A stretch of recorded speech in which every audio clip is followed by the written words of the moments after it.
Hey, welcome back. I have to tell you about a book that's been keeping me up at night. It's not a thriller, not a horror novel. It's a small, unassuming manuscript from the 15th century, filled with illustrations of plants that don't exist, astrological charts that don't match any known sky, and hundreds of pages written in a script that no one, for over 600 years, has ever been able to read. It's a puzzle that has outlasted empires, defied the greatest codebreakers of 2 world wars, and absorbed the lifetimes of brilliant scholars. And now, in our age of artificial intelligence, we're asking a new kind of mind to solve it.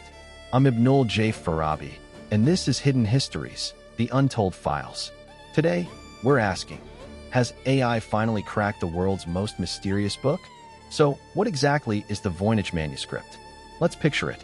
It's named after Wilfrid Voynich, a Polish book dealer who bought it in 1912 from a Jesuit college in Italy. But its journey to him is a mystery in itself. Vellum pages, carbon dated to the early 1400s. It's written left to right, in a flowing, elegant hand. But the alphabet? It's entirely unique. Somewhere between 23 and 40 distinct characters. And the content is bizarre. The book is divided into sections. There's the herbal section, with delicate paintings of strange, hybrid plants, roots and leaves and flowers that seem plucked from a dream or a hallucination. There's an astronomical section with circular diagrams, suns, moons, and stars. A biological section, which some call the balneo section, showing dozens of small, nude women bathing in or connected by what look like intricate networks of tubes and fluids. And then there are pages and pages of what looks like pharmaceutical recipes, jars and plant parts next to paragraphs of this dense, unreadable text. For centuries, the best minds have tried and failed. Cryptographers from Elizabethan England, perhaps even John Dee, the Queen's own astrologer, owned it. Jesuit scholars puzzled over it. In the 20th century, it was tackled by the very codebreakers who cracked the Japanese and Nazi ciphers during World War II, William Friedman and his team. They brought every statistical tool they had. They analyzed letter frequency, word patterns, syntactic structures. And they found something maddening. The text has a structure. It's not random gibberish. It follows linguistic rules. It has a syntax that looks like a real language. But it matches no known language on Earth. Is it a cipher? A lost language? An elaborate, meaningless hoax? Every theory has its champions and its fatal flaws. This is where the story gets personal for me. As an engineer, I'm fascinated by unsolvable problems, the kind that sit at the edge of human understanding, taunting us. And as a storyteller, I'm captivated by the human obsession behind it. Who was the author? What were they trying so desperately to communicate or to hide? I remember first seeing the digitized pages online, late one night in my apartment here in New York, the city asleep outside, and feeling this profound sense of connection across time. Here was a person, centuries ago, pouring unknown knowledge or perhaps beautiful nonsense onto a page. And here I was, a world away, trying to peer into their mind. It's that intimate, frustrating whisper from the past that drives all historical mystery. And now, we have a new tool. In the last decade, researchers have turned artificial intelligence on the Voynich, not just as a fancy decoder ring, but as a pattern recognition engine of unprecedented power. The most famous attempt came in 2018 from a team at the University of Alberta. They used AI to analyze the manuscript script, treating it like a linguistic puzzle. Their algorithm, trained on the Universal Declaration of Human Rights in hundreds of languages, suggested the text might be in coded Hebrew. The AI proposed a set of alphabetic substitution rules and then translated a few lines, producing phrases like, "She made recommendations to the priest, man of the house, and me and people." It was a startling, headline-grabbing moment. Had a machine seen what humans could not? But here's the critical analysis, the part where we have to lean in and look closer. The scholarly community met this with deep skepticism. The method assumed the text was a simple cipher, where one Voynich character equals one Hebrew letter, which most experts doubt.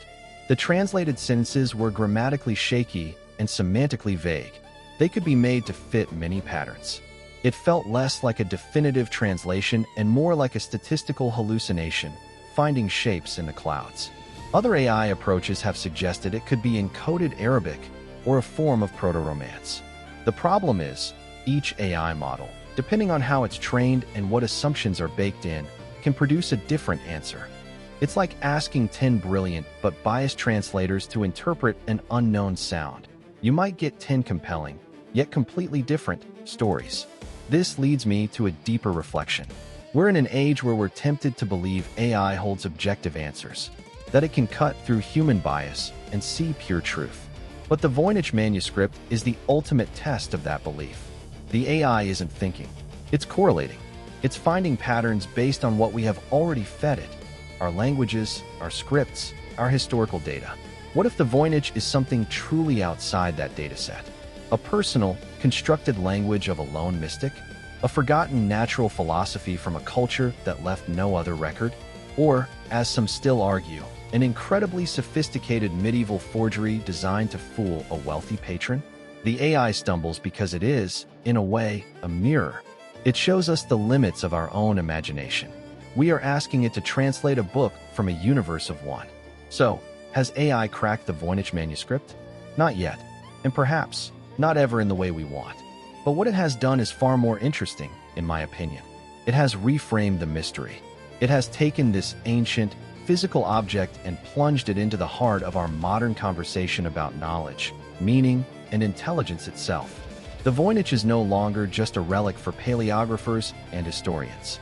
It's a benchmark for computer scientists, a philosophical riddle for linguists, and a captivating story for all of us. The enduring power of the Voynich isn't in its potential solution, but in its persistent mystery. It reminds us that history isn't a solved puzzle. It's a conversation full of gaps and whispers. It's the silence between the notes. That book, sitting quietly in a vault at Yale University's Voynich Library, continues to ask us the most profound question: what does it mean to understand something? Is it about mapping symbols to a known language? Or is it about glimpsing the mind of another human across the vast and noisy gulf of time? For me, that's the real takeaway. Some mysteries aren't meant to be solved. They're meant to be lived with. They keep us curious, humble, and awed by the depth of the human experience. The Voynich Manuscript is a companion in wonder. Thank you for joining me for this journey into one of history's greatest enigmas. I'm Ibnul J. Farabi. If you enjoyed this episode, please share it with someone who loves a good mystery. For more deep dives into the forgotten corners of our past, subscribe to Hidden Histories, The Untold Files, brought to you by Light Not Studios. Visit us at lightnotstudios.com. Until next time, keep wondering.